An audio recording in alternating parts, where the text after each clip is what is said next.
Welcome, brave listeners, to Wilhelm Presents Frightening Tales. It's finally time to share my collection of scary stories in Season 3. In my time away, I've been gathering 26 new stories to share with you this season, and I nearly have them all. There's still time to share your horrific epic at frighteningtales.com. This new season starts with a tale by the talented Clay McLeod Chapman. Oh, his new book, What Kind of Mother, will hit shelves this September. You can read his other books currently available, though. Ghost Eaters, Who Whisper Down the Lane, The Remaking, and Miss Corpus. Now, if sequential art is more your flavor, you can check out his work with Marvel Comics on the Carnage title, although he has dabbled with your favorite web-slinger. If reading isn't your thing, you can check out his writing on the Netflix show Wendell in Wild. Well, enough about him. Let's dive into his tale, Who Brings a Baby? Written by Clay McLeod Chapman.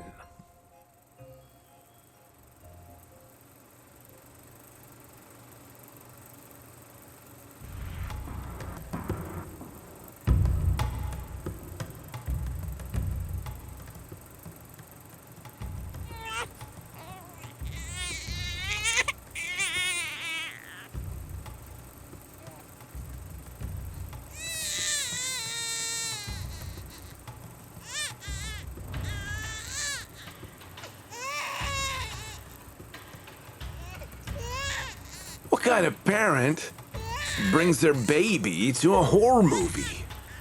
A 9 o'clock screening on a Monday night, no less. If you can't afford a sitter, then I'm sorry. You shouldn't shell out $15 for a flick.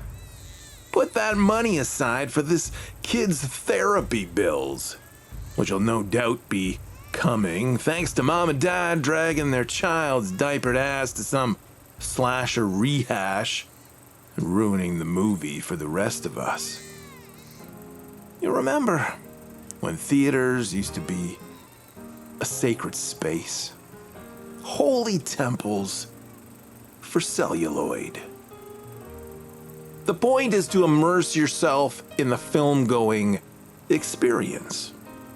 The world outside the Cineplex simply melts away as soon as the lights go down. You are now lost in that tenebrious cosmos.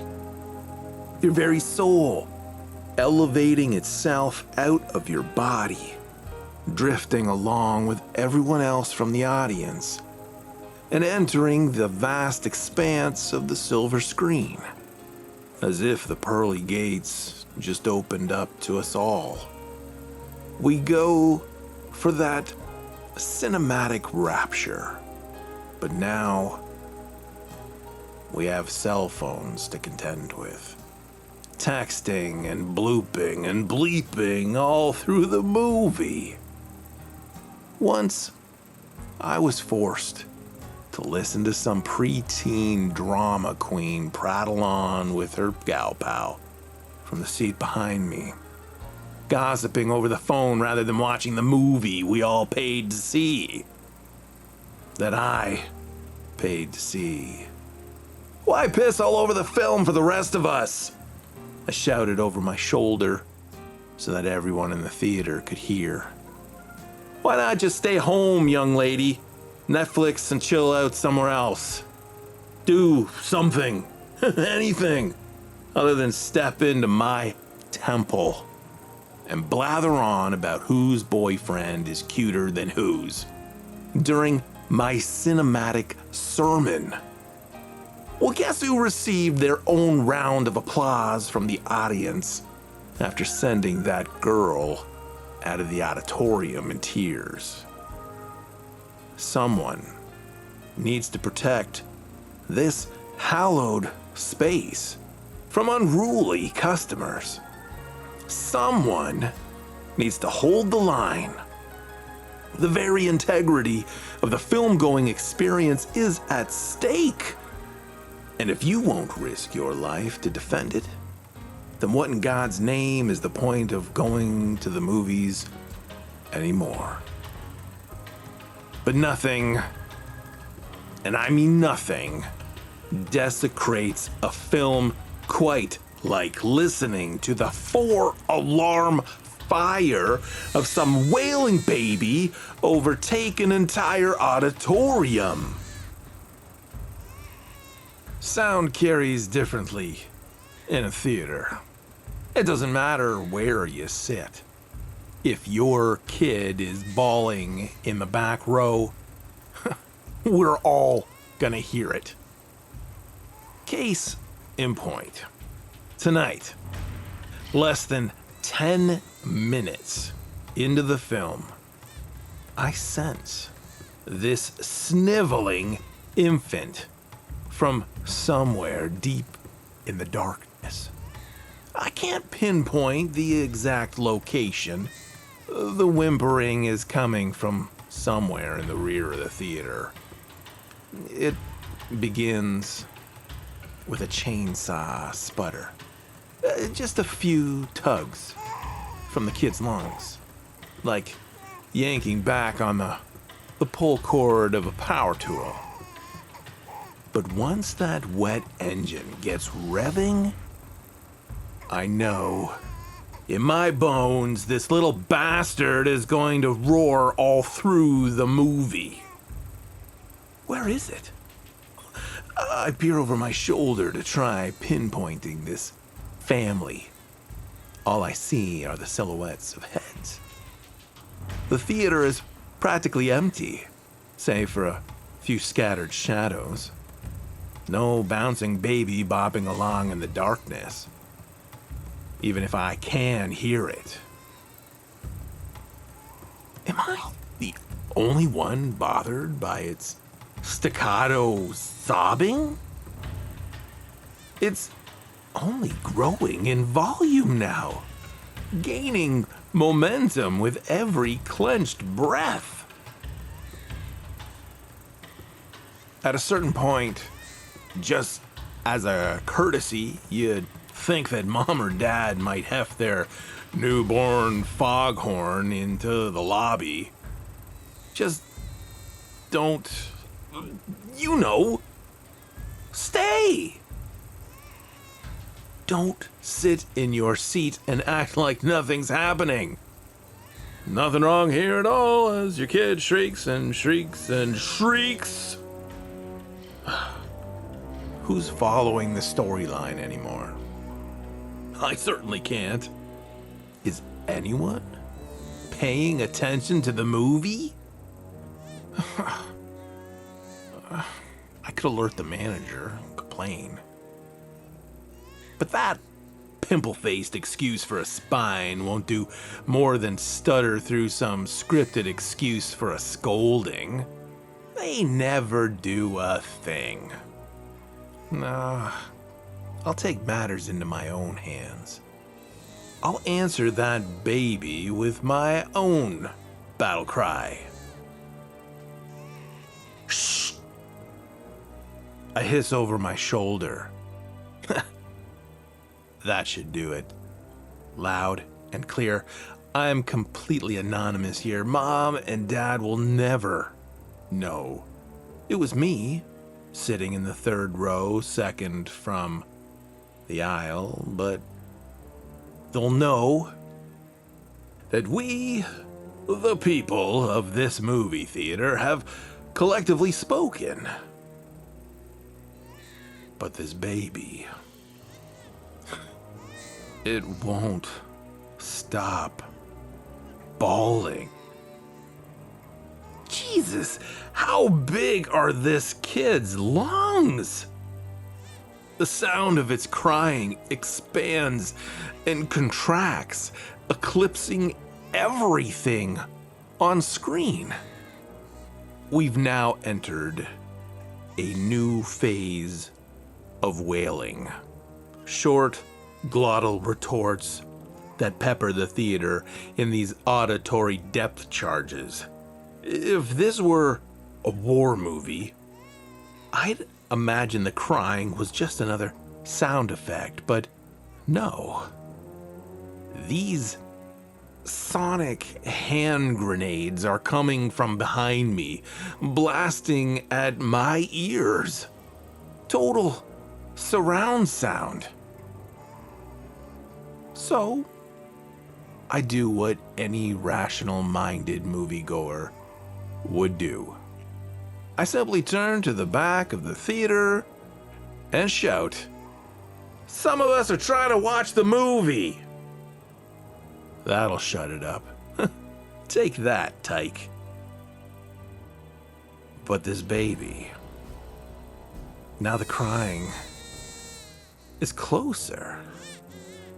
Where the hell are they?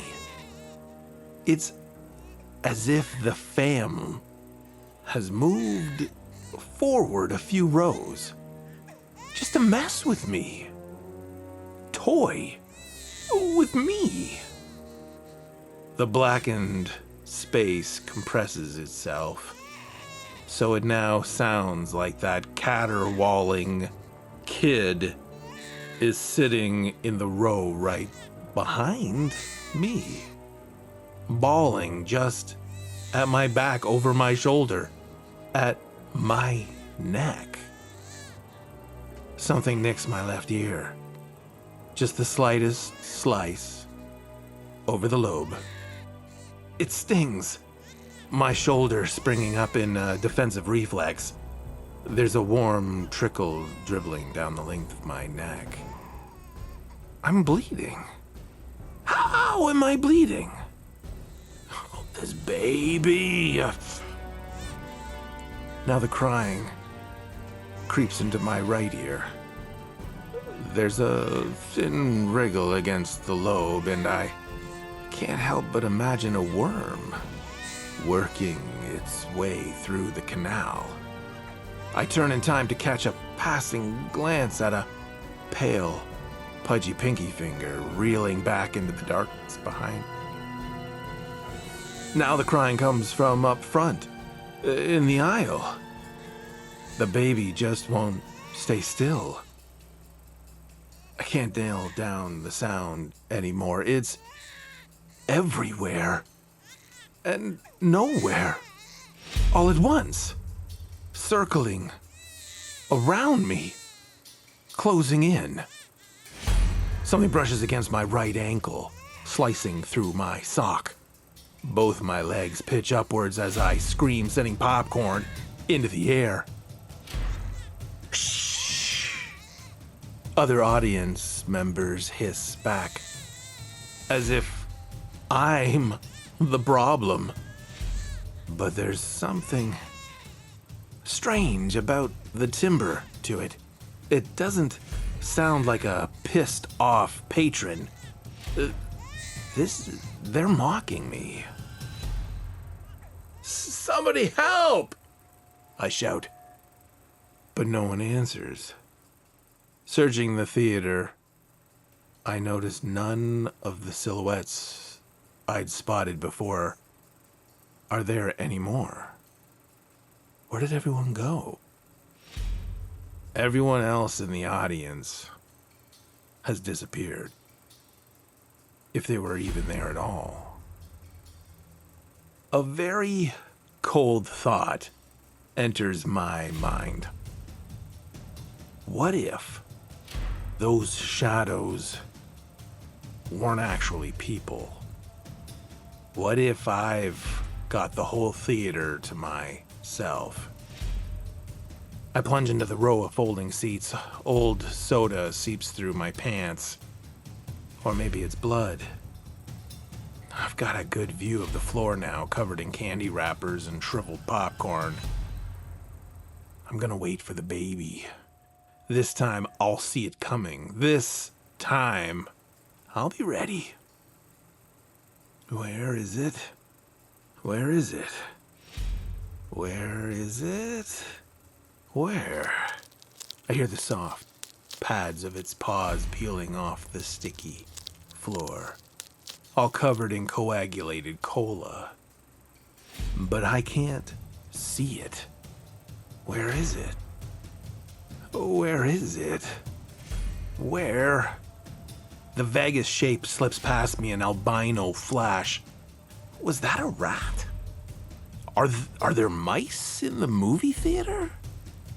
It's not too late to escape. I could just crawl into the aisle and run for the exit. Oh, where is it? Where? There!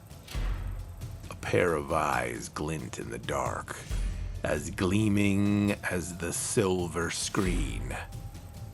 It's a baby, all right. Crawling on its hands and knees. Not like any newborn I'd ever laid eyes on before.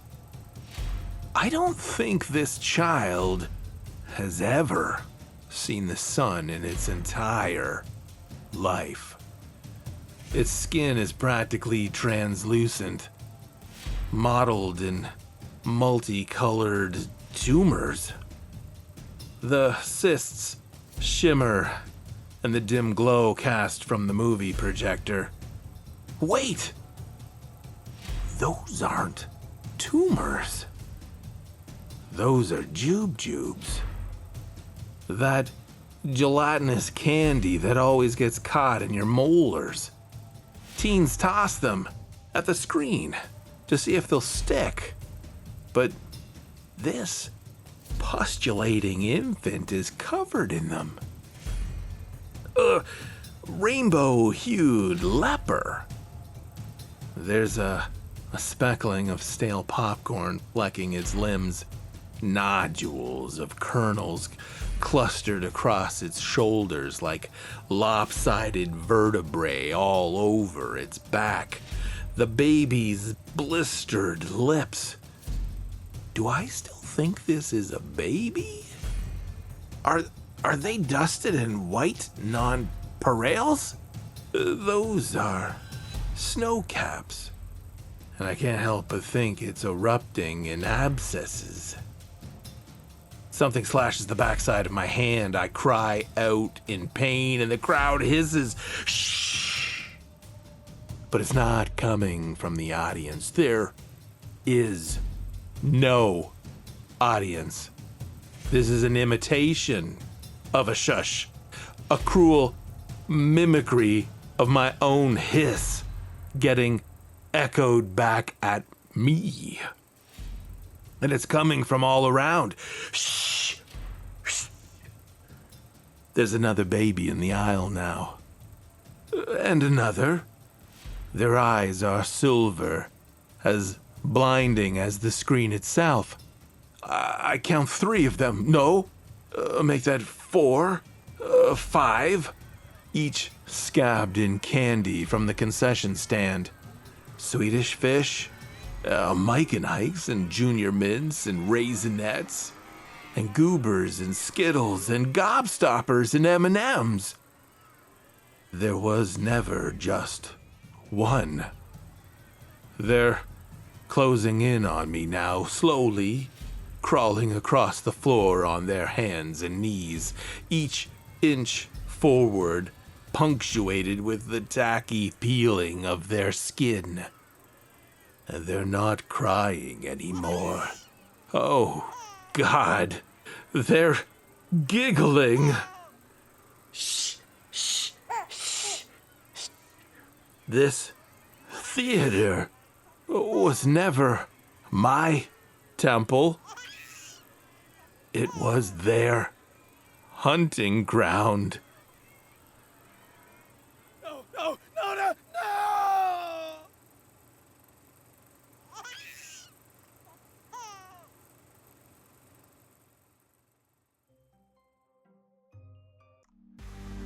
Thank you, brave listeners, for joining me on another dark story.